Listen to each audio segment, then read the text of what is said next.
So guys lakh lakh crore crore বছর পরে বাইরে খেতে যাওয়ার একটু মন হল।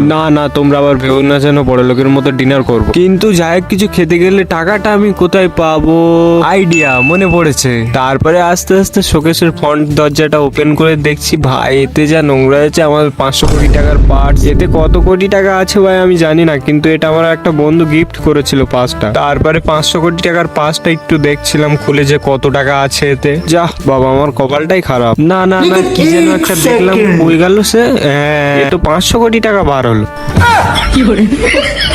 তো জায়গার কি করার, কপাল যদি খারাপ হয় এমনই হবে আমার সঙ্গে। তারপরে 20 টাকাটা যে কোনো থেকে জোগাড় করে গুটি গুটি পায়ে চলে যাচ্ছিলাম আমাদের বাজারের দিকে। তারপরে ঘুগনি ঝালমুড়ির দোকানে গিয়ে কাকু আমার 100 বছর ধরে বসে তারপরে মশলা মুড়িটা দিল। তারপরে খেয়ে দিয়ে রিয়াজ ডক্টরের দোকানে চলে গিয়েছিলাম, সরি ডক্টর অ্যান্ড ব্লগার। তারপরে দাদা ছিল, তারপরে ওদের সঙ্গে গল্প করে বাড়ি চলে আসছিলাম। তো এই ছিল ব্লগটা, ভালো লাগলে অবশ্যই সাবস্ক্রাইব করে দিও। বাই।